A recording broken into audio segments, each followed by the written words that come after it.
Is there like a tie to that year? No, I just feel like the 2020s, like, they just didn't go well. Like, You I mean understand we're not that far, but I kind of look at it as we're like 100 years ago, the 1920s was awesome. Like, yeah, there's a lot of problems, but like the Roaring 20s was, dude, you could drive like a freaking like Dusseldorf, or Duesenberg, sorry, or like have like a mansion like the Great Gatsby, and then like the 2020s, like now is just COVID, woke people, like insane, like crime and war, and it's sad, but it's it's also, come on, depressing, yeah. it's depressing. I want like Roaring 20s, come on, little something. I guess I shouldn't say I'm totally waiting to the 2030s because I'm turning 28 this year.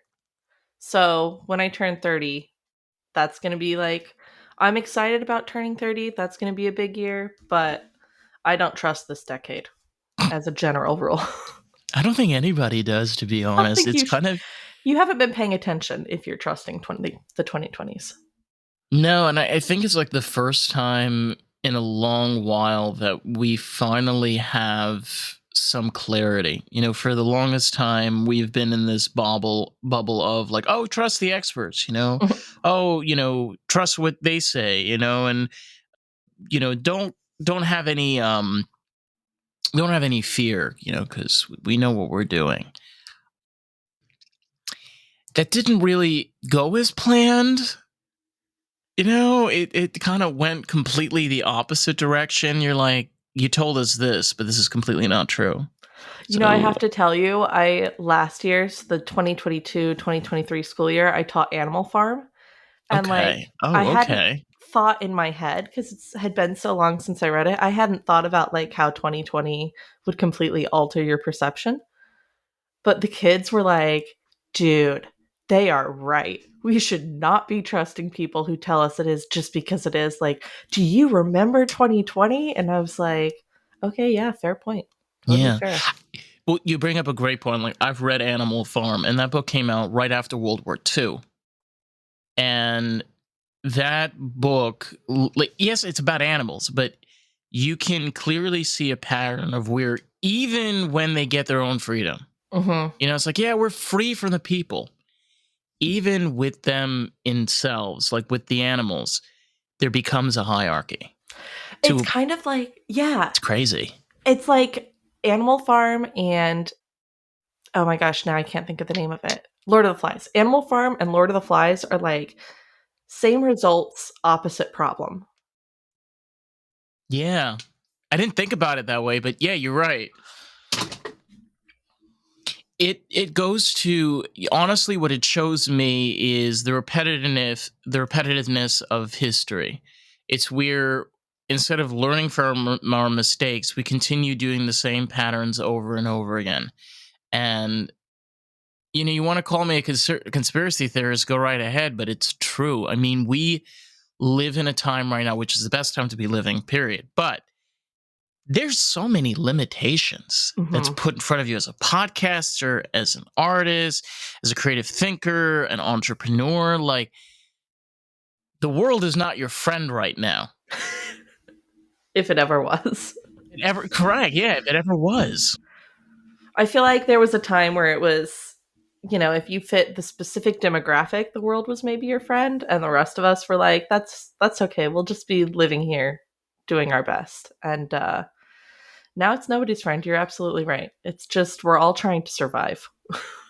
We're all trying to For make it what? out. Yeah, for what is the question. Well, I'm an atheist, so I'm like, some people are like, we'll get through, and then we'll go to this really awesome place, and I'm like, I don't really know what I'm doing this for some days. But then I think being a teacher is really helpful for that because I'm like, maybe I can at least make it better for somebody else. But Well, the thing is, I'm agnostic, but I like to believe in an idea of we are in the universe. And in the universe, whether we want to call it or not, is a giant computer that has managed to take single-celled organisms and construct them and put them in different ways to create different forms of life. But you can get all philosophical and say, then what is the purpose of life? Or, my simple understanding is I barely understand what 1+1 is, yet let alone what the universe is really about. I can observe it. You know what I mean? Like the same way I can observe government and observe, like, for example, problems of conflict between people, even in classrooms and education. But can I personally and openly speak up about those things and generally understand? I think no one can. Yeah, I think no one can fully understand the full picture, but we can have control of what's in front of us. absolutely. Yeah, that's what I feel like. I boil it down to the purpose of life is to live. Because that's all I can control. Exactly. Yeah, that is the only thing you can control. The only thing you control is yourself and your point and self of living. But yeah, I mean, it's interesting because, like, you said that you're a a podcaster. Yes. How long have you been doing podcasting? A couple months, maybe a few months. It goes so Okay, quickly. I think I started in it does. August. How's your experience so far? I have really enjoyed it. My podcast is not popular at all, except for it's a true crime podcast and it focuses on my cousin's murder. So it's like the people who, like people in my family or who were her friends, obviously were like quick to flock to it, but it hasn't had a lot of traction outside of that. And so at first I was in my head, with the imposter syndrome anxiety that you get of like, I'm failing at this. And then I was like, you know, right now I'm learning how to podcast, and that's allowed. Like, you're allowed to not necessarily be excellent at something the first time you do it. Yeah, it takes time. It does. Yes. And I think I'm finding now I'm having a lot more comfort with what I'm doing because I'm like, know the tools that I'm using. And at some point, I'm going to look at other tools, try some other stuff. But right now, I'm in a good little comfort groove. We've taken our winter hiatus, and then we're going to come back. But I think part of what makes it difficult for me too is the fact that like I'm not just sitting down in a mic to talk. I'm also like looking at crime scene photos of my cousin's dead body, and that's not necessarily the easiest thing in the world. Well, you're doing something that a lot of people have a very difficult time doing is when you experience a loss and it's painful. It's painful to the point where you think about the person and then you realize they're no longer with you. Hmm. But then more than that is to do something about it, and just like how powerful radio was for 40, 50, even 60 years that it was around.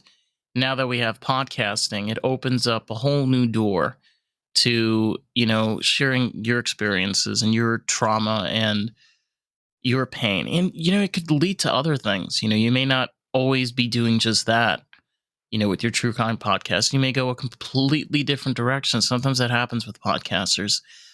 I could tell you it happened to me. This podcast has had 3 revamps since I started back in 2021. So and I feel it is also an understanding that change is good. Change Hmm. is a thing that happens, whether bad or positive, but you have to accept it. You have to accept it. Otherwise it's gonna fucking eat you alive. Hmm. It does. Yeah. I really like the format. I love the idea too of being able to like it feels very intimate, right? Because you're sitting down and you're not conscious of necessarily the people you're talking to in the moment. You're Right. just kind of spewing. It feels almost like slam poetry that's not poetic. And you're just sitting down, you're talking it all out, and then you put it together, and then people respond to it, and you're like, oh, I forgot that you guys were listening in on that. Well, I sometimes I love throwing this in there. Where while we're podcasting, I have another segment called American Groove. I do with a good friend of mine. Her name's Carissa, and we'll sometimes in the middle of the recording, and I'm just like, "Fuck this shit!"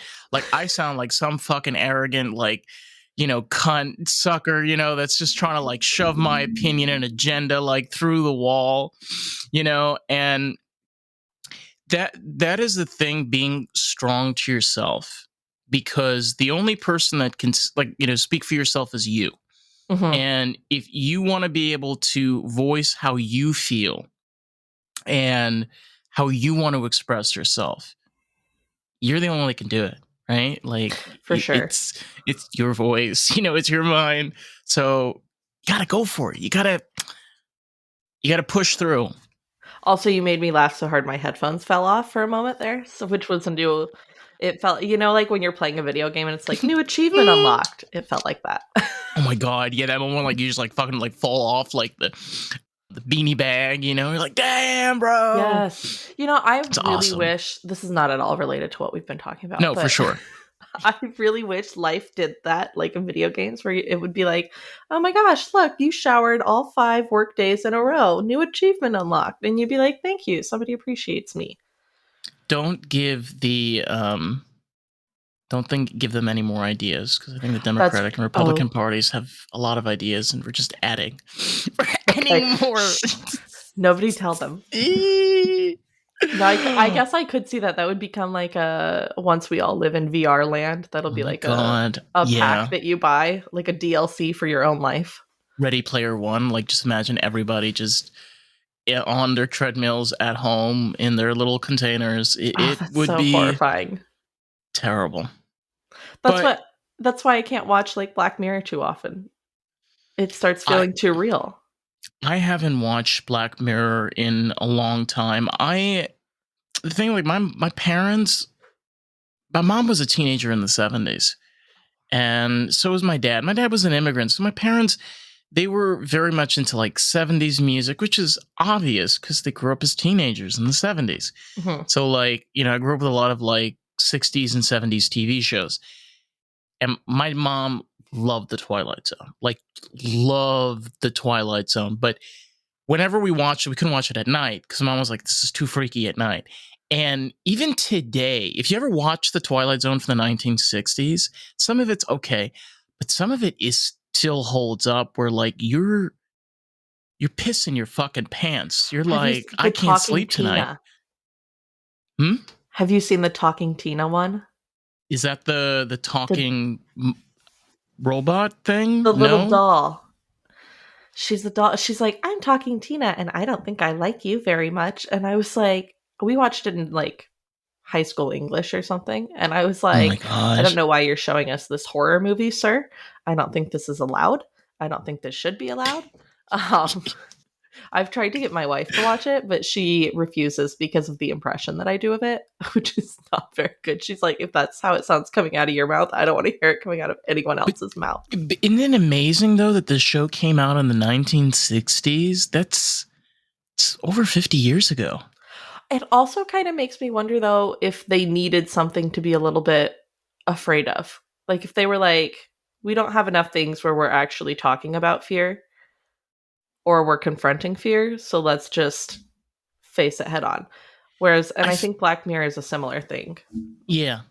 I think you bring up a really, really great point, because one key element, especially now with those types of TV shows versus then, was at that period was the beginning of new types of healing and medicinal treatments, such as psychedelics, cannabis, and among other things.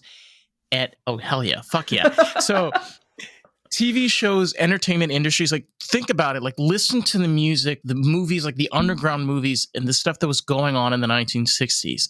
You can see the openness of like, what would the world look like in 60 years if we did that, or what the world would look like if this would happen. And that's kind of happening now too. It's where Hmm. people are like, wow, a lot of fucked up shit is happening right now. Like, what if we can, just give you, this is completely a random, one of the first real comedy movies that we've gotten in a very long time was due to Bert Kreischer. So Bert Kreischer, which is a famous comic, he made a comedy movie, which dirty, filthy, sexist, xenophobic, racist. Hello, the best. It's the best. It's the best. See, I can't even watch comedies because I don't know. this may have been, I grew up, chronically severely depressed for my adolescence, so I think something inside me broke and I just can't enjoy a Aw. comedy. It's really Are you sad. serious? Yeah, I'm serious. So I had what was called treatment resistant depression, which is like, Okay. the best kind actually is the Okay. depression that doesn't get a treatment. And I Yeah, failed for sure. yeah, exactly. I failed Yeah. 15 different antidepressants. Nice. Yeah, so actually during that period I was terrified of any sort of drug too because I was like I don't know what it's going to do to my brain and my brain's clearly already super fucked up like and depressed. I don't want to make it worse. And my dad happened to be a drug and alcohol counselor at the time for the military. So like Mm-hmm. I would send him stuff like I was like I have a friend who has ecstasy and I want to try it. What do you think? And he was like, "Well, actually ecstasy will empty out all of the serotonin in your brain. As you know, you have an issue with serotonin." And I was like, "Okay, this is no longer fun." Um but so yeah, but I don't enjoy but I really enjoy drama and things that involve emotional pain, which is like why do I do it to myself? But it feels relatable, I What guess. about horror comedy?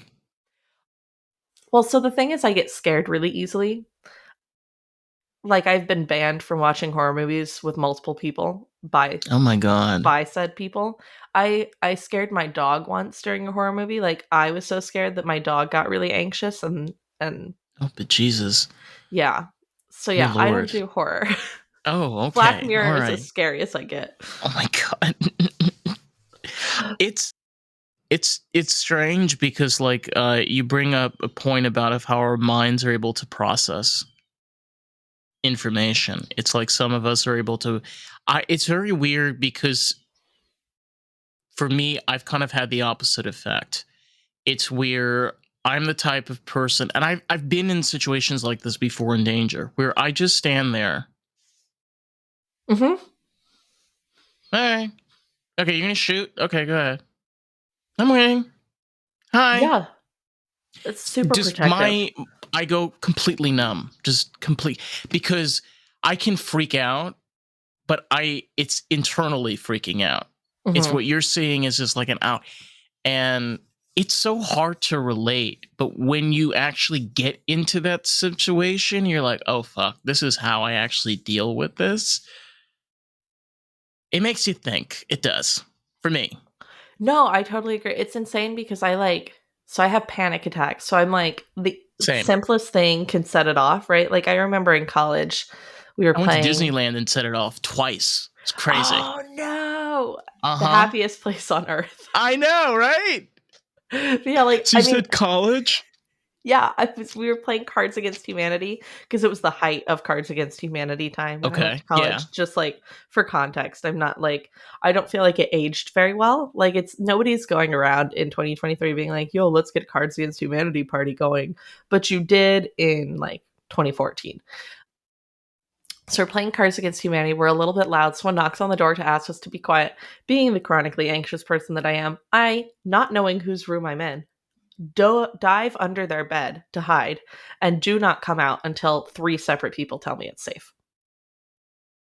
But at the same time, I'm in an actual emergency situation and I'm fine. So not only was it two people, but we needed three. Yeah. So if we know anything about, actually, this is funny. In Jewish law, we have what's called a bezdin, which is Jewish court. Mm-hmm. And according to Jewish court, you need at least three judges for it Huh. to be kosher. Mm-hmm. My mind was just trying to be a little bit Jewish there. Look Yeah. at that. That's You're wild. hiding some gefilte fish or arugula somewhere that I don't know about. It's funny. I grew up Southern Baptist too, so like I'm. I don't know if you know anything about Southern Baptist, but it's No, I do essentially actually, because they were the people that were always the most fascinated with Jews. And I just remember because I lived in Israel for a few years and I run into like Southern Baptist, what do you call it? P, it's with a P. Par. what do they do? Like the preachers? No, it's a sect of Christianity. It starts with a P. Oh, Para. Oh my God. I cannot remember. I'm parochial? so. Maybe? I'm It's just like throwing out words now. I'm I'm not sure. probably not even. Probably I don't know, but anyway, that's not the point of the story. The point was is like they were always like so fascinated with the Holy Land and Jewish culture, you know, because like the birth of Jesus Christ Mhm. and the whole thing. So I always love that because their interpretation, you know, and I was just like, wait a minute, is that really what you learned? Yeah, I feel like so I remember being taught first of all that Catholics were a little bit evil, but like we couldn't tell them they were evil, you know? A little Obviously, more, a little bit just evil. little more. Which to be fair, the Catholic Church has not done itself any favors in getting rid of that. But and we were taught Jews were like, you know, they just were a little bit misguided because they were following along with us as if we were leading, right, and not the Jews. Right, But they were right. following along, and then suddenly they just missed a good chunk of what happened. But I was also this is my childlike interpretation. To be clear, like I left religion when I was 12, so this is like 17. okay. Yeah, I left a little later. It's very interesting because I love history. And when you look at monotheistic religions, they primarily pop up in history about 6,000 years. Mhm. You have to ask yourself a question like, why within 6,000 years? And then when you do a little bit more digging, you notice that most of culture, especially with humans, has been tribal. I Mhm. mean, look at our common ancestors, look at our common relation to apes. They're tribal. So we as people have always been tribal. It's that we've had been able to adapt that tribalness to different things, such as religion. Yes. So And sports teams. and sports teams, such as the NFL, NBL, NBA. I blanked. There's a few others that I can't even think of. That's okay. Well, it's very yeah, it's like we need somebody to not necessarily always hate, although it does get there, but we just need somebody to be against. Against, Like somebody to just be not right. Like this is our group and we're right and we know everything and we have the high ground on football, morality, whatever it is, right? Like we're the best at this. And these people, it's not that they're bad, it's just that they're not right. Although yeah. sometimes it gets that they're bad, like Yeah. Sometimes they start murdering people, which we justify, you know, because yeah, yeah, mass yeah. genocide is not really a problem, right? No, not You if know, you have a it's good reason, no, exactly obviously. right. Yeah. You know, it's not like a yes or no question that you ask ahead of a college. You know, simple yes or no question, and you get a bewildering. Well, if you're in a different predicament, No, it's I'm if I you cite your sources, you need 3 different sources that are peer reviewed. Cite them APA format and you can justify your mass genocide. That's the secret. It's it's crazy because I thought education when I was a kid, you know, when I was growing up, was a little fucked up, but it's just baffling that we're here. Like we're at this point where a yes or no question has turned into this bewilderment of well, under like you explained it a lot better than I did, but it just hello, we're talking right here. How difficult is it to answer a yes and no question? I'm asking you, how difficult? See, I feel like I need to answer it with a yes or no, but it's not a yes or no question, so now I just feel like a deer in the headlights. But no, it shouldn't be very difficult at all. It's I mean, but on the other side, as a teacher, I can tell you, very difficult apparently. But I think to be fair, we teach children and adolescents not to trust themselves and their own ideas. And then we throw them into very specific areas where we go, now's where we want to hear your idea. And they don't know how to do it because they've been told, don't think for yourself, don't think for yourself. Then you say, no, I want to know what you think, not what Chat GPT thinks. And they're like, but nobody ever has. I don't get it. Like I've had students who are so afraid of not having the perfect response that they plagiarize. And not like I mean, there's lazy plagiarism, right? There's, I don't want to do this work, I'm going to plagiarize it. But I had a student who was always willing to share in class, but like plagiarized her poem. She plagiarized her poem. And I was like, I don't care what the internet thinks is a good poem. I care what's going on in your brain. That's the only important part Right. here. But Yeah. you want to know I the really had, fucked thing about education, too. yeah. Oh, spill the beans, honey. Come on, girl. Spill them. Spill So, them. legally, so when school districts sign contracts with curriculum people, the people who design, right, the lessons and whatever, because, back in the day before I was teaching, teachers were genuinely responsible for the curriculum. They'd kind of figure out what they needed to teach, they'd pull supplemental sources, they'd do their own thing. Now Mm-hmm. we outsource that to big companies like Pearson, who Pearson and I have always had a bone to pick because I tried to start a union at a school that they ran, so they don't like me. But anyways, so these big You're in their bone corporations, pile. yeah, I know. They're like, oh, that Kiah Penfield. No, I don't know. I'm on somebody's list, but yeah. So when the school district signs a contract, they sign that they will specifically teach that curriculum for a certain number of days, or a certain amount of time per class period or per student per day for however many days in each class. So, like, I was teaching sixth grade math, and the student's highest level kid was like middle of fourth grade level math in terms of their ability based on the tests from the same people that sell us the curriculum. But you're not allowed to teach them at the level they're at because that would break the contract. You have to teach them at the level they can't actually reach. So this kid who doesn't actually know how to multiply, I have to be teaching how to find area and perimeter, and now I can't think of any math things, but I have to teach them 2 grade levels above what they can do because we signed a contract. It is it is so devastating because I myself, I am dyslexic and I've suffered with learning disabilities since I was a kid. And I suffered so horribly in school. I had so little of teachers that not only gave a damn, but gave me something valuable that I can still use as a 24-year-old adult. Hmm. And I had one math teacher. He was probably one of the best math teachers I ever had. Because of him, like the desk that I have in front of me, I built Hmm. this desk.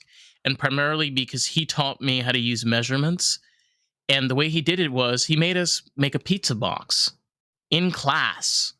That's So we cool. all broke down and like made the measurements for this thing that we can use in our classroom. And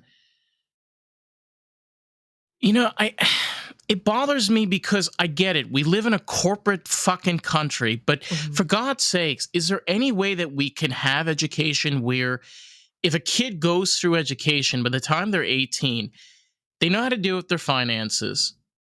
They know how to be able to go out and get a job, whether college or non Hmm. college, like a trade school, and have a basic education. Basic education. Basic. Okay? Fucking half the kids my age can't name a freaking state in this country. Hmm. But I'm 24. What the fuck? I can name 4 states right now. What the hell? because What is social studies is not important anymore. It's infuriating. I've only been teaching for, this is my 4th year of teaching, and I've almost left teaching 3 years in a row. Like, it's it's just, that frustrating? yeah. I mean, when I taught 12th grade English, so the kids who are about to leave and go out on their own, right? This is when we really have our last chance at hitting them, at getting them those meaningful skills, at in some cases letting them know there's anybody in the world who gives a fuck about them because their parents don't. And we start the year with the Canterbury Tales. The Canterbury Tales, which is, super relatable, but not the raunchy parts of the Canterbury Tales, because that's too inappropriate for 17 and 18-year-olds that are about to be adults, that are already having sex, that already some of them are taking leaves of absence because they have children, right? And then we teach Shakespeare. The only thing I taught in 12th grade English that was remotely beneficial to the Oh my students, god. I want to other hit than my head against the wall right I now. Go know. on. Other than stuff that I pulled in that I kind of got in trouble for later, because you get in trouble if you don't follow what you're supposed to do. And I've always been in trouble teaching, but was Frankenstein, which I didn't expect because I hadn't read Frankenstein before. But Frankenstein is like apparently the first young adult novel, and they all super related because you have this creature who nobody cares about, nobody bothers to educate him, nobody shows him love, and then they're like, why did he go around killing people? Like, so they relate to This that a is lot. this is inner frustration. Like It's at bad. its core. It's so bad. I remember I had a conversation with somebody. This was like over a year ago. And we were talking about the civil rights movement. And he was telling me and how, the black community, he was I believe he was Jamaican. He was telling me how, the black community was constantly segregated and closed and shut down by all walks. And I said to him, well, that wasn't the case in certain places like New York. He says, what do you mean? I'm like, well, do you know that the Jewish community of New York, such as the hospitals and doctors, used to take care of black kids and their parents throughout the 50s and 40s and 60s during the whole thing, because the Jewish community and black community were segregated from everybody else because Yeah. they were viewed as being extremely oppressed. How do I know this? Well, my mom's family is third generation American and they're from New York. So I can tell you firsthand, they've dealt with the black community Hmm. and they work together, with different organizations, but they don't teach you this in school. They don't, they tell you that, oh, everybody oppressed this group. No one talks about the amount of veterans that took care of Asian women after World War II. Does anybody talk about that? But all of the grandfathers you can see on fucking TikTok that they took care of these women that had no husbands or they were fucking taken away from their lands. And it's not just about history. It's like the information that I am getting pushed through. It's like, this is not true. Like, what oppression? What racism? What are you talking about? None of this is real. It's not real. Yeah. You know it's not real. I mean, for God's sakes, you're a teacher. Hmm. You see what goes on in the classroom. Well, so my last year I taught in a really small town in Washington. So we had a total of one black student. Oh my And God. Wow, that is wow. yeah. And so, but it was interesting because one of the books we were reading in my English class was about, oh my gosh, now I can't think of it. Fever, 1793. Whatever fever, oh wow, there goes my computer. Whatever fever was in Hey. 1793, which I can't think of off the top of my head now. Yellow fever, duh. Okay, it was about the Okay. yellow fever. That Sure it's took not me a green long time to fever? get there. Okay, Yeah, yellow yeah. fever. All right. And so because it's taking place in 1793, they're talking about and it's in Philadelphia, so there's the Free Black or the Free African Society is what it's called.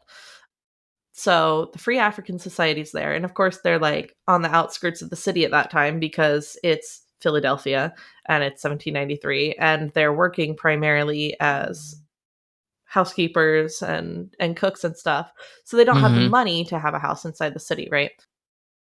So they get sick first and all of this stuff, and like what they end up doing is, they're like, hey, these people kind of like they've given us some freedom, but they're not letting us vote. If we prove how useful we can be in this epidemic, then like maybe they'll give us the vote later when the epidemic's over. And the main white guy doctor is like, well, clearly blacks are not susceptible to this disease, so you guys have a responsibility to be helping. But they just had already gotten sick. But anyways, the point is, so then my students, I was so terrified that they were going to be like, hey, let's ask the one black person in class her thoughts on this as a black person. And I was so ready to have to be like, okay, here's why that's not appropriate. Like, it's totally fine to get her perspective, but maybe we don't like ask her to be the encyclopedia on all things black. And they didn't. It was really great. And they were able to, like, on their own. See, when you give kids the choice to use their brains, when you give them a free, healthy space to do it, they're really good at it. But I'm wondering if we're beating that out of kids.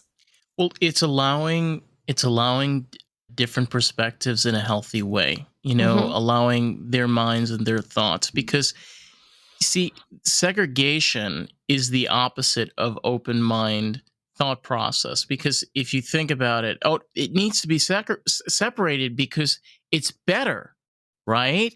Because Mm-hmm. they know each other, they know what they need. See, with the wording they, Yeah. and Us versus them.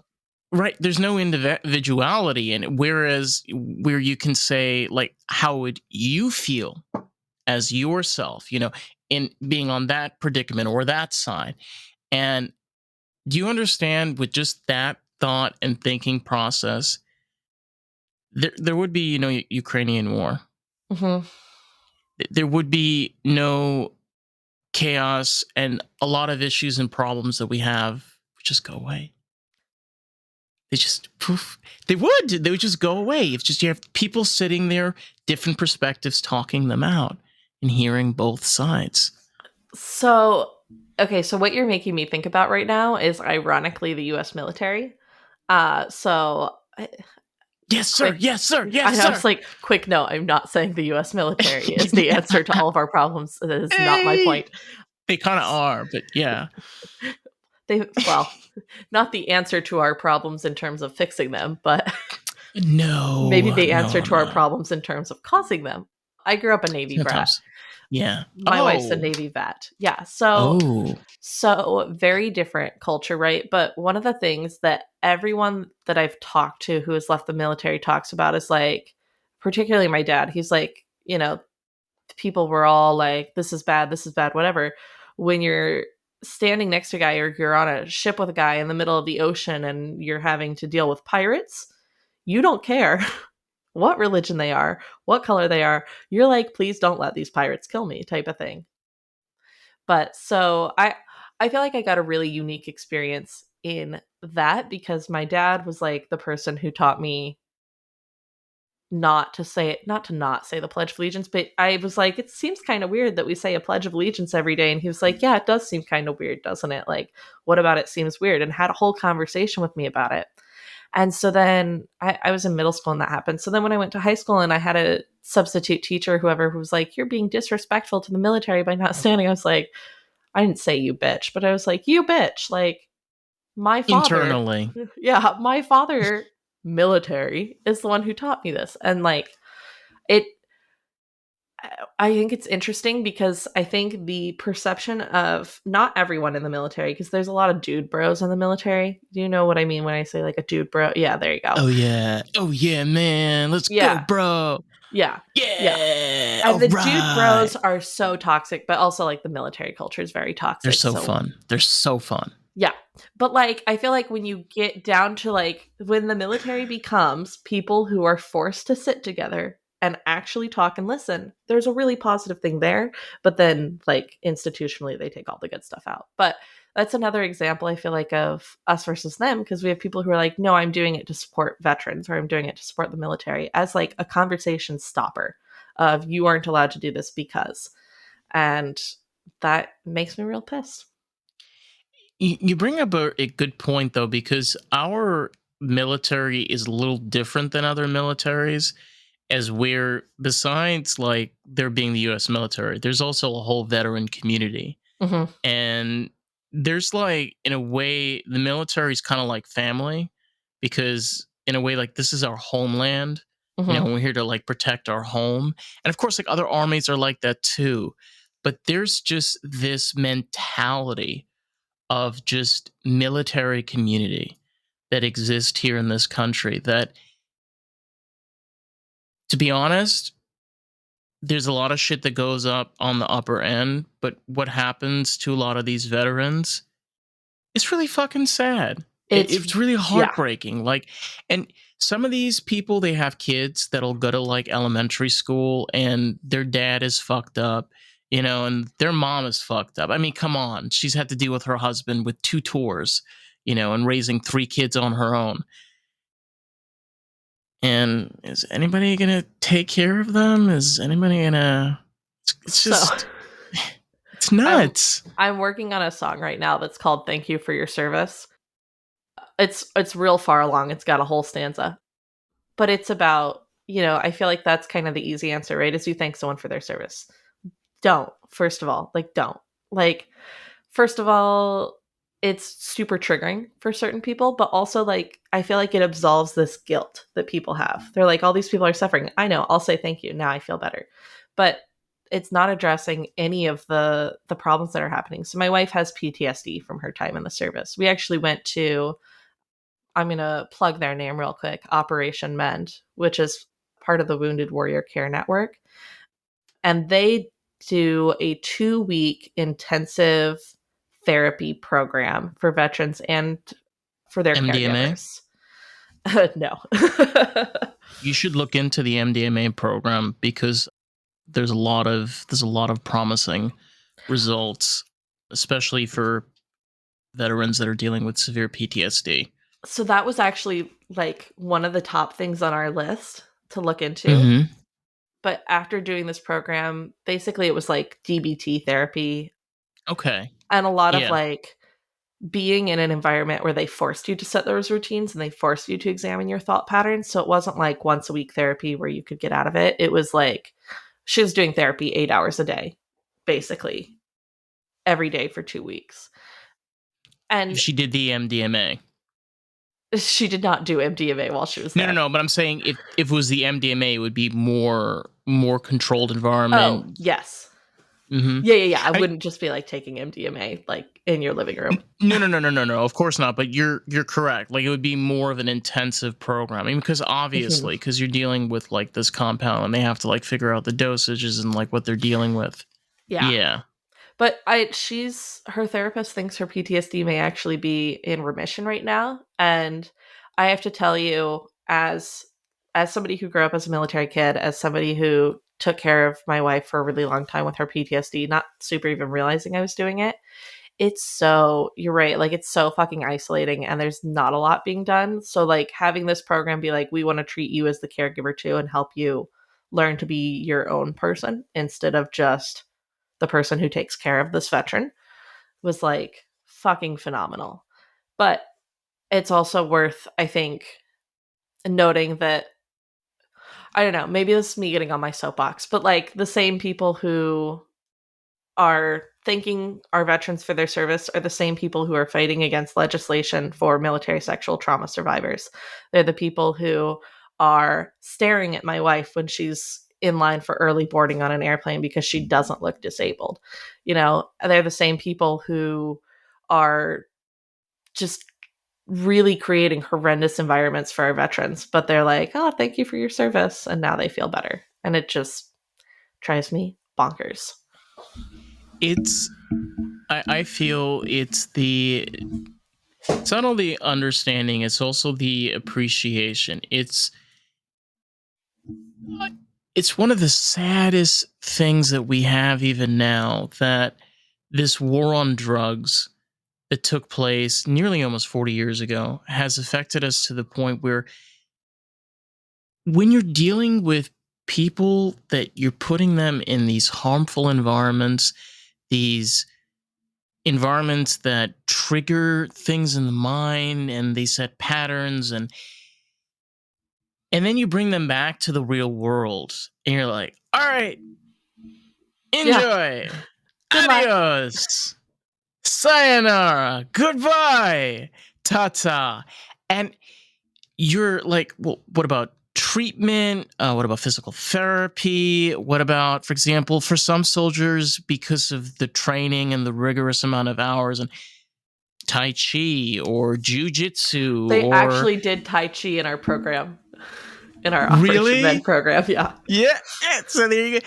So different things to kind of get yourself not only back in focus, but back to the normal world. Because Hmm. hello, baby, it's a little more cray cray out here than it is actually on War and Battlegrounds. Yeah, at least there the roles are defined. Although I will also say, like, Yes. I think what a lot of people miss too is for our women in the military, just going to work every day is like being at war. Yeah, women, I will say this, as men are cool too, but women in the military, honey, whoosh, badass. Some of these gals, bad motherfuckers. Like, basically, if you ever try to rob this lady, you're Don't. not gonna, yeah, you're not gonna go home clean. No. Yeah, No. my wife's a former military cop, so Yeah, you're not going home clean. Yeah, that's not gonna be a scene anybody wants to see at 6 o'clock in the morning. no, she used her voice on me one time, like her military cop voice, just to show me what it sounded like, and I was like, "Thank you, never do that again." I'm scared. Oh my Bye. god. That's how I feel like when my cat has that purr, the demonic purr. And Yes. yeah, you know what I'm talking about. Yeah, You know so which yes, my cat, Oh my I've god. never had cats before, so technically my cat is like the cat that my wife brought into our marriage. It's my stepcat. Cat. So I have serious questions about Love that. cats that like I don't trust my wife's answer because I think she's invested in me accepting this cat. Like it's not that I don't accept the cat, but it's that sometimes our cat acts like she's an animatronic. Do other cats do this? She literally moves her head like slowly and jerkily like Salem the cat from Sabrina the Teenage Witch. That's what she does. It's scary. Well, Twixie, she has this weird thing with her ears where they twitch. And when she twitches, I'm going to mimic it. And it looks very weird. It's kind of like. So, yeah.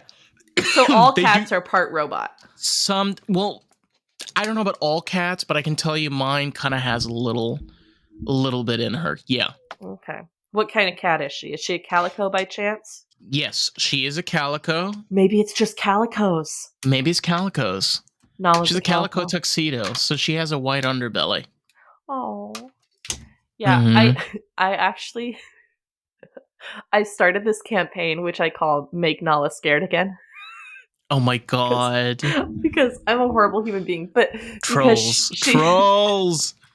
she The started trolls. eating human food like from our plates and stuff in front of us. She's not even scared of it. So I'm like, Wait a you minute. should Her have name is Nala, like yeah. Yeah, from from like. Lion King. Oh my god. I didn't Is she name the her, remember? She's my okay? Is stepcat. it the correct color though, or no?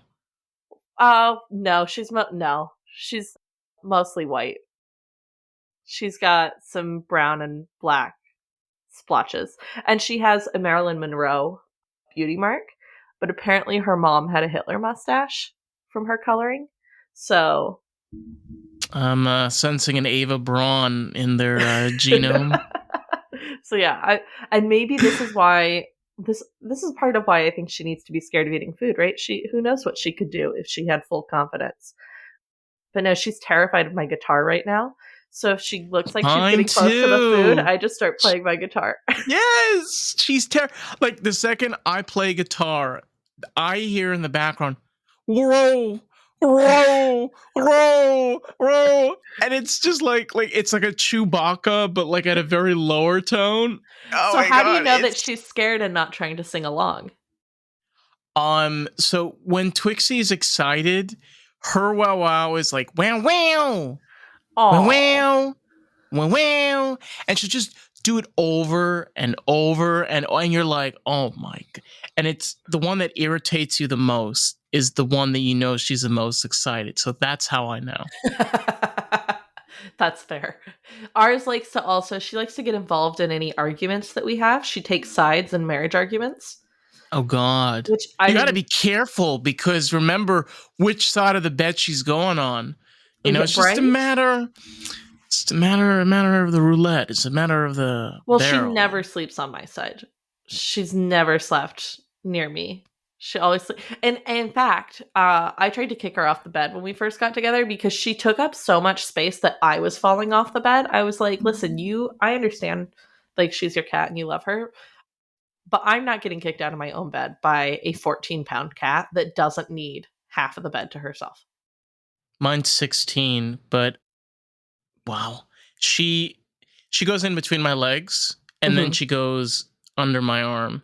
Oh, So So I have a dachshund who does. He likes to sleep back to back or like but spoon you. the thing though, like, is, honey, I've specifically made that those are the two spots. She cannot go Okay. anywhere else. So she goes anywhere else, she gets booted. Now I'm serious. Like, I know. I just had the realization that I have a dachshund and a cat whose mom had a Hitler mustache, and that's like really bad optics. Yeah, I'm sensing a little bit of Confucianism, just a bit of, you know, My dog neo. was born in Japan too, so I used to Oh tease him. He boy. was 2/3 of the Axis powers in his little body. If anybody's ever planning something, I know who to call. I'm like, hey, girl. So I've been hearing the news. Is it true? Is it Is true it that your true? dachshund is plotting world domination? Oh my He's too god. old for that now. He's 18 and a half. All he does See, is sleep that all is day. perfect. That is like your last oomph. Oh, yeah, I can see that. Like, before, if I leave this world, there's one thing I must do before I go. Go. Take over the This is world for all of dachshund kind. this is my last woof. Watch that be how the world ends, too. Like, not any of the ways any religions or cults or major, like, political movements have predicted. No, it's the dox apocalypse. And Do we you all do, become their slaves. do you know this is kind of real life, but kind of strange at the same time? Bees. Bees are kind of the interesting creatures where if there is no bees, there is no pollinators. And if there is no pollinators, flowers can't pollinate. This is the And if shit that flowers makes can't, me not believe in God. well, it points to the fact that, like, so the organic computer, that's what I Hmm. call it. I call it the organic computer, which is the universe, has made a system where in order for this to function, it needs that. And if you think about it, isn't that what we do? Is if you take that and you take this, and if you have this do this function and it do that function, then you get this. Our world does that all the time. So Trees, bees, ladybugs, spiders, water, it feels grass. it feels like you're telling me that the universe is essentially a giant Rube Goldberg machine comprised of little tiny Rube Goldberg machines. It's In basically me. the answer. The answer to are we in the matrix is yes and no. It's where the matrix is the digital and the real world are the same. So physical and the digital world are the same because the world that we are in was made by a computer, but by an organic computer. See, the Okay. thing is, our minds can't contemplate an idea of how can something be made without human hands? The universe did it without human hands, Yeah. okay? So I'm not going to question it. I'm not No, questioning it. I'm here. What is that? I'm here for a good time, not a long time. I'm just here to get by. Hey, but it really goes to show the fact that a lot of what we have made as humans is just mimicking the way that we've seen the world Yeah, and the that makes sense. universe. Like, for example, education. The question of, well, I understand this, but how do you see this? Okay, you see it like that, but how can we explain it better? And then building from there and then creating a platform that we can share with others. It just trickles down to we're not creating anything new. No, no. It was Even already in our there. art. I mean, think about our art. Like music, been around since Neanderthal times. Painting, cave paintings. I'm trying to think if there's anything new in art. Can't think of Well, anything. I mean, even with instruments, I mean, the biggest advancement would be electronic, Yeah. and the like use of computer software, but that's not even 100 years. I just thought of something cool that's honestly was my autism that I think just happened. Okay, It has that nothing. moment, Yeah. that moment. I just get, I don't know if other people have this or not. I suddenly sometimes get the urge to share a thought that is not at all usually related. And then it is very Same. apparent on my face because Mhm. my face doesn't know how to shut up. Right. So there was, I don't even remember who it was, but there was like this song that came out that was heavily electronic, and a bunch of music critics were like, that's not how real music sounds. Like, you couldn't replicate it with real instruments, therefore it's not valid or whatever. So Ben Folds, do you know Ben Folds? I mean, not personally, but like, okay, he's Would I like to fold Ben? Ben would like to be fold. he's Hey. like one of my favorite musicians ever. And he constantly upsets me. Like, his newest album, he released a song that has a cliffhanger that never gets resolved. Like, who the fuck does that? But anyways, he was Some like, people do. he was like, let me prove that this could happen. So he went to a college and he like shoved t-shirts into a piano to alter the sounds of it. And he had a cell phone chorus where everyone had their ringers go off at the same time at a certain part, and he like almost perfectly replicated the sound of that song without using, other than the cell phones, without using anything electronic. You could use something besides a cell phone You could just to have mimic everybody. this. No, you could also have like a manual synthesizer. Oh, okay, that's fair. That kind of like does the repeat, so it goes beep beep beep, and then you can kind of. Sorry, Stone No, Brain you're just fine. went into like a whole different realm of like sound and music, I but miss getting stoned. I miss it too. Oh wait, I'm kidding. But it's just it's kind of strange because when we go back to like normal life and just the daily living, and you wake up, you do this, you go to sleep. I just You can ask yourself, yeah, maybe it is the Matrix, or maybe like it is like you're an NPC or whatever, but there's just so much to experience that even if it maybe isn't real, does it really matter? And Come here. I mean, if that's the case, I have absolutely lost track of whatever my main quest is. I'd have no idea anymore. You sure about that? No, I'm not. That was all it took. Hey, I thought about giving you listen. shit earlier too when you asked about bees. I was gonna be like, yes, I'm familiar with the concept of bees. They're insane. Okay, like I just like remember like just watching like a short clip. These things are insects, but they're like another level of they make a hive, they lay certain eggs that make queens, they live in colonies, they like communicate but don't actually talk to each other. They're just, oh my god, they're There's just there's actually a program for veterans with PTSD where they get you a bee house and they teach you how to beekeep. And the thought is that like being so invested in like taking care of the bees and like how little attention they give anything other than their little jobs. I say little jobs, like they're not carrying the weight of the universe. I'm sorry, bees. That was very minimalizing of me, and I didn't take into account all of the labor you do.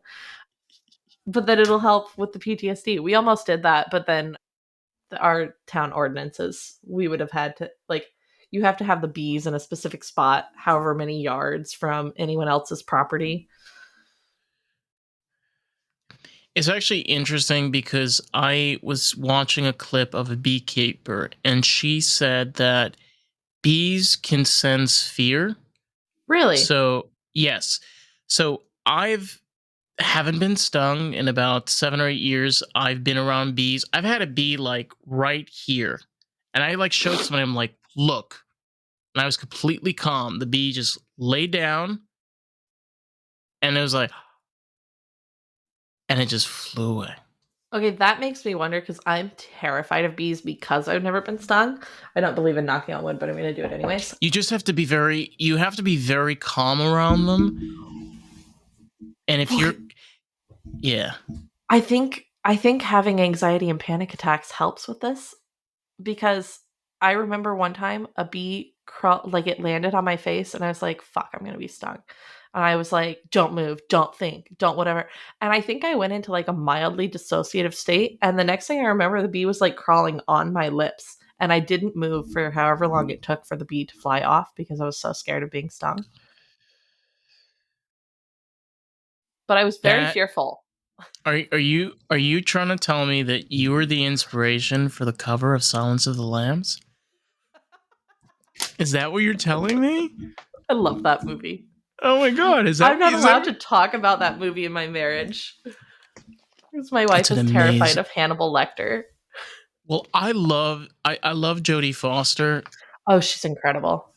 I've watched so many of her films, and she's a type of she's a type of actor that I love because she's so adaptable, Hmm. and then like you get Silence of the Lambs and she plays this really serious character, and yeah, and the one that played Hannibal Lecter was just Oh, he's incredible. He's so. incredible.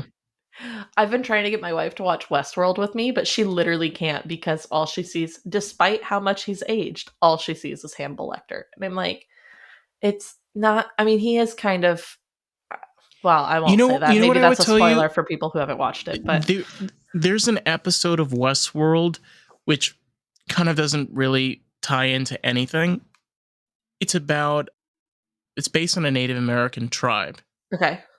And the entire episode is where you watch, the animatronics. Of course, they're not real people, but Or this are Native they? American, this base Native American tribe interacting as natives in their culture, and Uh it's huh. that's just the entire episode. You just get a glimpse as to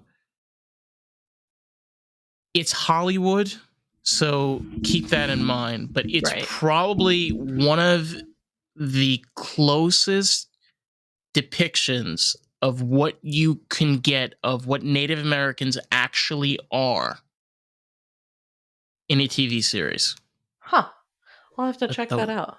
yeah, I don't remember the name of the episode. I'm pretty sure it was season 3 or season 2. I think it was season 3. No, I think it was season 2. I don't remember. It's either one of those.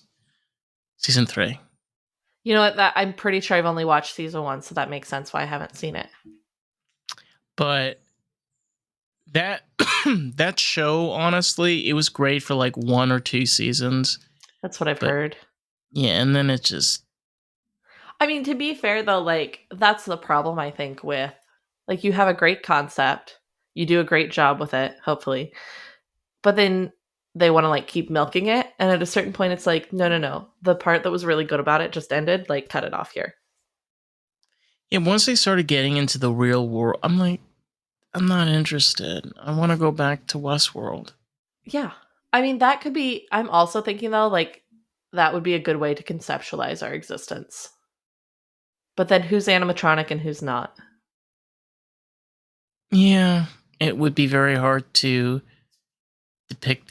But the thing, okay, so the thing about Westworld was it was based on, obviously the movie Westworld that came out in the 70s. I And actually didn't know that, and I've never seen the movie, and now I have to oh watch my the god, movie. nay, you have to. It was based on that particular movie, and at the time, it was one of the very first movies that used computer. So Oh. computer animations and animatronic. And it was very, very basic for its time. Sorry. No, you're fine. I'm It's 8 exhausted a.m. too. here. Where are you at, actually? What I'm state? in Washington. Washington. Hmm. Okay. Do you want to know? This is completely random, but do you want to know a fun fact about Washington? Yeah, but then I'll tell you one back. Okay, sure. Fun fact: the name "Lost in the Groove" is not original to this podcast alone. Actually, there is a record store in Washington Sick. that is called Lost in the Groove. Oh, that's cool. I like that a lot. And I This completely forgot what I talked about before that, so my apologies. that's okay. Okay, my fact back for you about Washington that I so backstory for my fact is in order to become a teacher, you have to take tests proving that you know a certain amount of information on a certain topic so that you can teach it, right? So in order to become a social studies teacher, which I'm licensed to do but have never taught, I had to pass like a Washington State history test. But I didn't grow up here because military kid, so I knew jack shit about Washington. So I'm studying for this test, learning all this stuff that I've never known, and that, quite frankly, the general Washingtonian doesn't know either. But I Is that what they're finally, called? yeah, it's bad. Washing Washingtonian? I've heard some people use like Seattleite instead, because most of us identify ourselves by Seattle, because otherwise, so everybody's like, Seattleite. yeah, Oh well, my people are god. like, are you from Oh Washington? god. Like, if you say Washington, everyone assumes Washington, D.C., and then they get really excited, and you have to be like, no, sorry.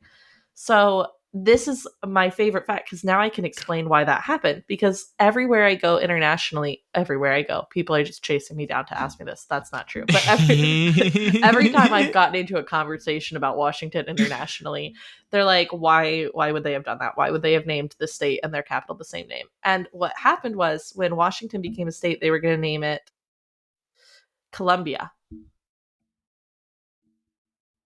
But District of Columbia, Washington, D.C. And they're like, that would be too confusing. Let's not do that. Why don't we name it Washington?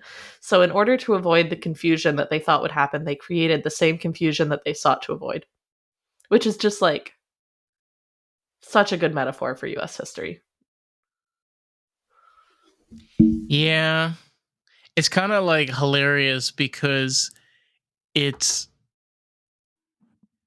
Washington State is all the way at the top of the United States, bordering directly like on top of Canada. Mm-hmm.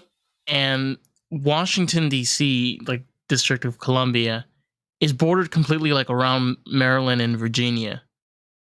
And it's like, as almost like the US government wanted to make a mockery. It's like, haha, we like borders. We love borders. We got a border next to Canada, and we got a border next to our states. I kind of feel like it's like, you know how they have like Air Force Two or whatever, or where whatever the president's in, there's also Oh multiple my other god. vehicles around him so that Oh you my don't know which god. one he's Yeah. in. I feel like they were Uh-huh. trying to do that with Washington. Like, Oh my that's my god. my fake little headcanon. They were like, we Yeah, don't want like them that's to where they know put where the our fake capital is. president. You know, it's Yeah. like a fake oval office, you know, in Washington, in the where the Seattleites are. Yeah. Seattleites, brighten your day with Oh, that's good. Seattleites. I'm sorry. No, that's pretty good. Damn. It's funny too, because I get so used to, well, first of all, if people ask me where I'm from, I have no idea what I'm supposed to say, because for a while, like, I would just like list my entire geographic history and be like, well, I was born in Virginia. And then when I was about 6 months old, I moved to Georgia. And they'd be like, that's not what I asked. And be like, you started this. Don't you dare. But now I just say Seattle. But then it's funny because you meet somebody who like actually knows Washington State, and they're like, wait, you're by Seattle? And you're like, actually, no, I'm like 2 hours away. That was easier.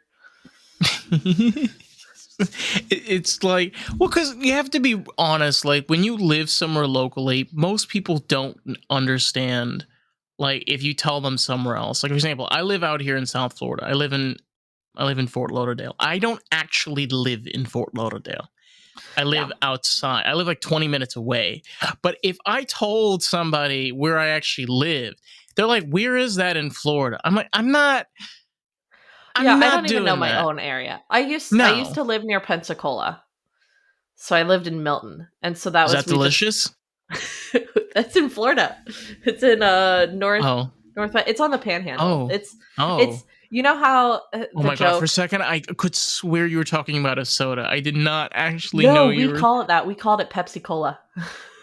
You called it Pepsi Cola. Oh my Yeah, we god. called Pensacola Pepsi Cola. I don't know why. We were children. We thought it was really funny. No, it is hilarious. Like there's Okay. like even a place called like Okeechobee. Like just do Yes. that. Okeechobee. Okeechobee. Okeechobee. So we Chubby. It's funny because I feel like Florida and Washington are the only two places I've lived that have names that most people can't pronounce, because we have a lot of native names here in Washington. So we have like, Yeah. actually, I see the chat. Hold on. I'm going to send you a message of the name of one of our cities and see if you can pronounce it. Now I have Okay, to remember let's the name of a city. This is Okay. this is an easy one. Okay, we'll start you Okay. with an easy one. Puyallup. How'd you say it? Puyallup. Puyallup. There's, I think, Wyometh. The Hometh sounds familiar, but I can't figure why Hometh. Wyometh, yeah. I don't know of that. I could look It it was up. actually, okay, so here's something really funny. I used to work for a corporate company called Adapt Health. Okay. And Adapt Health has a medical company out in Washington State. They go by the name of Sound Oxygen. There was also like another one, and they actually have an office in that town. Really? Wild. I wonder if it's on. So there's Washington is actually two different states. There's East Washington and West Washington. Like they are so different in terms of economy and politics because they're separated by the Cascade Mountains. So they have like a geographic barrier. This is one of the Cascade Mountains right here out my window. I'm literally in a little basin created by the Cascade Mountains. But Okay, Stonebrain, back up. Wait a minute. There's two parts of. yeah, no, completely different. So like Eastern, like back in the 2020s when people were like, we're gonna split off or whatever, there was this joke that we were gonna take Oregon and just our half of Washington, which is Western Washington, and we were gonna create a new country called Cascadia, but nobody wanted Eastern Washington, so we were just gonna leave it there because Eastern Washington is very more conservative, more like farmy type of area, and also really hot for some reason. I don't know why it's so hot. Old hippies. Could be. No, the old Very hippies are on old. our side. Oh shit. They got in their the VWs and they were like, "We're coming for you, man."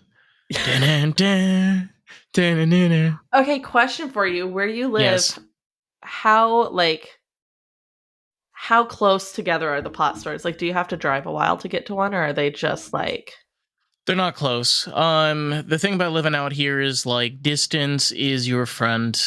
Closest weed store to me is about like 10 minutes, okay. but they're pretty shit. So we're 5 minutes away from a pot store. And technically, so our town has, I told you our town's small, no stoplights. We have a grocery store, a gas station, a pot store, a Of course. Mexican restaurant, and we're getting a dollar store. They're in the middle of building it. We're very excited. Very. Yeah, but Indeed. outside of our small town, there's usually like 2 to 3 pot stores in each town. But you just have the one. This guy must be making bank. Yeah, it's on our local reservation. So it's the Soxswaddle tribe. I hope I said that right. Oh, honey, you smoking the weed from the native tea. Oh shit. It's That really stuff cheap. is that I will tell you this right now. Native American weed is, I don't know what the hell they may either piss on it or fucking do an Indian rain dance or I'm just talking out of my ass, but it's bananas. I've Well, it's never the same weed that's sold everywhere in our state though because it has to go through the cannabis board. I know. I know. Sorry to ruin your dreams. yeah. But but it is cheaper because it's on reservation land. So, but yeah, Yeah. normally you just and all of our interstate signs are like the best pot, turn right. So we have like if you've ever heard a joke about there being too many coffee stands in Washington or in the Seattle area, also pot. Coffee and pot. That's all that we have. And It's a confusing name. it's just it's really straight. So actually I don't know if this is true, but somebody was telling me this when I was reading this. We have out here it's called the Seminole Nation. Oh, yes. Osceola. Mm-hmm. And they pulled a really dirty trick. So when they got their land here in Florida, they promised the US government that they wouldn't build, any buildings like of like gain or assets, like casinos or anything like that. Uh-huh. Now, they have the Hard Rock Seminole Casino. So how do they do this? They're geniuses. Hard Rock is a corporate business, and by Florida government, a corporate business can put up land, put their name on there. So technically the landowner is not technically responsible. So they put in just for a hotel. Then they added the casino on after construction and built it on. And these motherfucking natives, they're making bank. They're making bank here in Florida, and good for them. I was like, when I heard that, I was like, that is genius. So I'm rooting for Yeah. the natives in Washington. Fight Oh back. yeah. Yes. Well, Come they're on. also right now, it's really cool. They're starting their language, which is Lashute Seed. They're, I don't want to say bringing it back, but like considering that like European settlers basically tried to beat it out of them, bringing it back feels kind of fair. So it's being taught in some of our schools, which is really cool that the Yeah, kids get to learn their native language. that's really cool. And that's kind of really special. I mean, kind of the thing where, the Cherokee and Navajo nations years ago, they were like, yeah, we got to do something, and Hmm.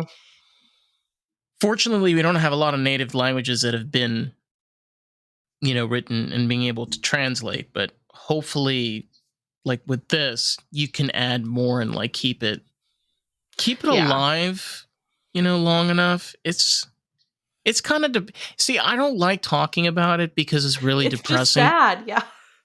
Because the truth is, you're dealing with people that are some of the poorest in the country. Hmm. Yes, they've had to like get to the point. Like, think about even the Cherokee Nation. Okay, the Cherokee Nation is like 30 or 50 tribes because all of them were so extinct that the Cherokee, like whatever was left, they're like, we got to do something. So they created the Cherokee Nation and just put everybody under an umbrella, like created Hmm. health coverage and a network. And like, that's just fucking depressing. Well, Like, that's all of our tribes are. I mean, they're their own tribes, but they're under the Coast Salish people. they have to be. They don't have a Hmm. choice. How they're supposed to survive? They're Yeah. gonna like people are like government funding. They have quotas every year for their government funding. Like, what do you think they build casinos? Because that's the only way that they can hold like any profits We have for hella themselves. casinos too. I was talking to one of my students. I teach at a private school right now. It's a private deaf school, and one of my students. Primarily for kids that are deaf, or Yeah, yeah, yeah. So I only have 3 students right now. They're all deaf, and so I teach in sign language. oh wow, Yeah. So one of my students is part of his local tribe, and so we went to kind of talk to the tribe and see if we could help get some of like their resources and their stories, like their oral traditions, so that we could share them with him kind of in his native language, which is sign language. And it was really cool because the like one of the first things that they did was they had like a kind of a prayer for people suffering from addiction. And I was like first of all really cool, also super sad, because they were like, we all know someone. And I'm like, to some extent, is there an argument that we all probably know someone in the greater world? Yes, but it definitely takes on a different meaning when you're on a reservation and someone says we all know someone with addiction. it's a different it's a different world, and it's very forgotten. Because the thing to understand is we are a country of immigrants. That's what makes the US the United States. And this whole idea of it's not about the black community, it's not about the Hispanic community, it's not about the Asian community, it's not the Native American community. It's about all the communities. Is realizing that like, yes, natives were here for a long time. They have a place in this country, just like the Hmm. black community, just like the Hispanic community, Asian community, Jewish community, every community. But like I was telling you earlier, comes down to like I had a I had like a native tribe on. I had the Sac and Fox Nation on, and just hearing his side, hearing like what his ancestry, his people, what he went through, and what his family has been through, and what they've been building and working towards. It's simple as that. It really is. Mhm. Yeah. It's been kind of insane too, like as not that I didn't know some stuff about how natives have been treated in our country, but specifically in terms of like deaf history, I've been able to really connect the two for the student because both had their languages taken away. Both were sent to schools where they were told they weren't allowed to be like who they were. Both were, punished for celebrating their cultures. So it's just been really strange, kind of a lot of the overlapping similarities. But It's interesting also, like I was this is just so random. I remember being in LA, and out there, there's a lot of Mexican culture. mhm, And there are a lot of, food trucks and things of that nature. The interesting thing about the people that are Mexican out there, a lot of them are Inca and Aztec ancestry. ah, So I knew somebody that was Aztec ancestry, and you look at this person and you can see they're not your typical Spaniard Mexican. mhm, Like completely, and you're just in awe because you just want to hear this person talk about their culture. I'm fascinated. Like mhm, when you have that opportunity, you know? And I've known people, I've had a friend of mine that was Ecuadorian that came from ancestral tribes. And it really boils down to show you we're all individuals, we're all unique, we all have our cultures and histories. The only thing that makes us different is that. mhm. That's it. and It's I feel jealous sometimes because I feel like everybody has like their place they're from, and like their stories, their cultural stories and stuff. And it was funny because my students, one's adopted from China, one's native. One convinced the other two he's from Russia, but he's not. They know that now. But so they're asking me, they're like, I'm native and she's from China and he's from Russia. And I was like, what? No, he's not. And then we got over that. And he was like, where are you from? And I was like, I don't know. The DNA test said this. And they were like, wait, why do you need a DNA test? It's like, I'm just boring. I don't know anything about my family history. Oh my Except that my god. family tree does one of these at one point. I do know that. But I did a DNA test, and I found out that I was I think Central Italian. oh, nice. I don't know And what I that was sound was. That was a really terrifying sound. Oh. it's no, it's oh nice. It's a real Italiano. And it was really interesting because it like kind of opened up to like figuring out like who I was as a person, like through my Mhm. history. But again, this idea of conflict between differences of people, it's not real. Yeah, So if you it's boil invented. it down to is, look, you're a teacher, everybody, whether who you are as a person, if you want to be a teacher, you're going to be a teacher. Whether who you want to you could be a podcaster, no matter who. Like this idea of like, oh, because of this that happened, that now we need to fight back. No, you don't. It's You really work easy to towards a better see. future. Okay? It's really easy to see it happen. I mean, in the classroom, you take kids, you tell them you're blue team, you're green team, you're red team, you're yellow team. All of a sudden, they hate green team. Red and yellow team have created an alliance against blue and green, like Yeah. that Like fast blue because and we green is going to just kick yellow and red's butt. yeah, and it's like they didn't even like each other before, but it's just that like need to separate into us and them. It's fascinating. Almost conflict of interest. Yeah. I don't know. I just drives me nuts sometimes. No, that's fair. I think I think it's interesting though, like it's like all things kind of with the brain, right? Like they're there, like panic attacks. Panic attacks are there just to bring us full circle. Panic attacks are Yeah. there as a function to protect us. And like there's a totally biological evolutionary reason for them to be there. They're not super helpful when I'm diving under someone's bed about Cards Against Humanity, right? No. But if a saber-toothed tiger was chasing me and the panic attack was like dive under this thing and hide, might be helpful. In the case of a saber-toothed tiger, Yeah, I'm not winning. no. Like, that is a predator that we are very thankful is gone, because I don't think most humans would have a chance. That's Look fair. at those teeth. No, Okay, that's they were fair. like that big. Bro. Like being alive 30,000 years ago, don't wish that upon you. No. One of my students was explaining to me how to avoid a bear, like how to survive if a bear chased you. And Oh they god. gave me this whole reasoning and I went, that's not what I would do. And they were like, but that's what they say. And I was like, what I would do is I would push down the other person and then run away. And they were like, I think like there's supposed to be like for each bear supposed to be like a different like tactic. I think like I'm probably gonna like butcher the crap of this. I think for like black bears, you're not supposed to move. And then I like for think that's grizzly right. bears, you're supposed to like mark your territory and like growl back. I think for grizzly bears, you just give up and accept the inevitable. You have to. I mean, it's a fucking grizzly bear.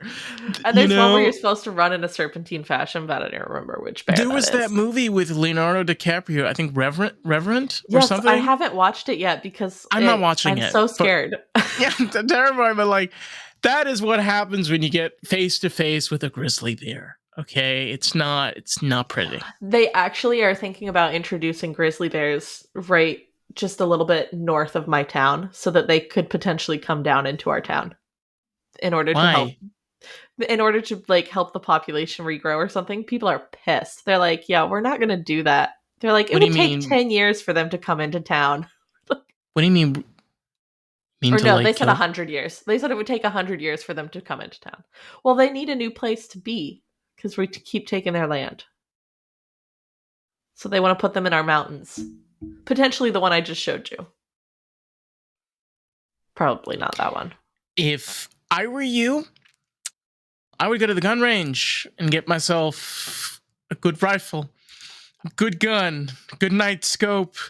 I'd have my little perch, you know. All Yeah. right, motherfuckers, I'm watching you. All right, where are you?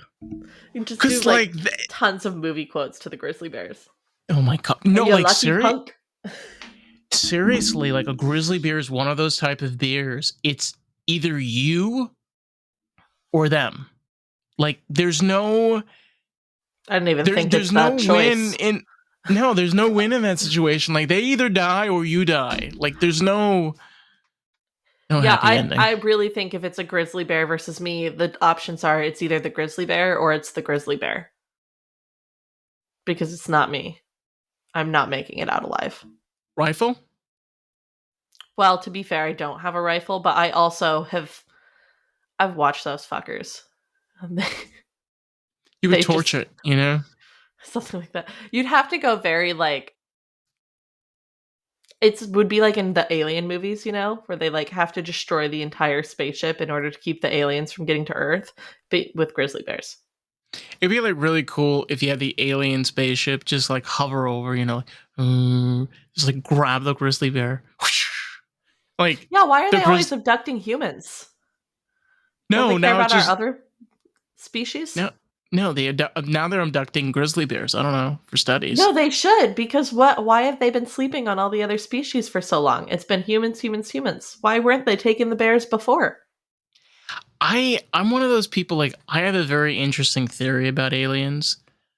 My theory is that they have primarily come to this planet just for resources, just to check like what kind of like resources, like what is this planet made of. Like imagine Star Trek, but these like beings, you know, they're just observing this planet and then they leave, or sometimes they crash here. I was gonna say, I hope they're not gonna be Christopher Columbus aliens. Probably not, because if you think about We it, don't have much to give. if you think about like in the future, if you have an observation spacecraft, for some, possibly they want to stay under the radar because again, like if you're scientist or you're trying to like observe an area, you don't want to disturb your environment. You want to be able to like keep it clean, not I mean, if they build a spacecraft, I think they understand safety precautions and yeah. So one would hope. correct. So they may understand that like interacting certain ways with our planet may open up to certain things or whatever. Like I'm sorry, this is going extremely geeky and scientific, but like that would explain why they don't really interact with humans or we see them very often because they don't want to be noticed. They're trying to be cautious. That's fair. I also have like this weird thought now of like, how many species would it be easy for them to kind of abduct? What if they're making like a zoo? But if you think about like, wow, Cows? sorry, my brain's going so far. Yeah, they have abducted cows, huh? But think of like if they abducted like a bumblebee, it's not like we'd notice that. They'd like release a tiny little drone craft spaceship and pick it up, and we would be none the wiser. Right, and they could build autonomous crafts that can travel through the galaxies. Yeah, and like just I love sci-fi and I love like the understanding of like, no, we don't know everything. But knowing and learning that there are other possibilities is always cool. So speaking of Jodie Foster, have you watched Contact? It's a Jodie Foster alien movie. I have not watched Contact in a long time. I need to rewatch it. It's like one of those like movies that is on my rewatch list. It's a good movie. Yeah, I watch it once every few years. Just to get like the shit out, Mm-hmm. Mm-hmm. Yeah, just to like remember it. Mm-hmm. It's better than a laxative, or like a tabloid, something. It like just it helps. Like, okay, wait, I gotta go. Hold on, want to make it. I'm not joking. Sometimes that's sometimes what I need. No relate. No. Sorry to leave you hanging. Nah, it's all right. I'm left hanging all the time. It's all right. Story of my life. Question for you. Mm-hmm. Where can these wonderful people find you on all of your socials and platformies? Yeah, so... I just say platformies. Yeah. If they are interested in the true crime podcast, that's called Stand Our Ground. And if you just internet search it, it should show up. It's available Spotify, Amazon, wherever you get your podcasts. I don't know. It just goes out there. All that jazz. Yeah. Anyone who's interested in song stuff, songs have not been released yet, but the Instagram is Kiah Penfield Song. KIAHPENFIELD songs. I'm not going to spell songs. Hopefully you know how to spell songs. Hopefully. You're expecting a lot from some people. Especially as a teacher. Mm-hmm. Yeah. And if you're interested in my teaching, don't be. I don't know. I don't know why you are. Great promotion.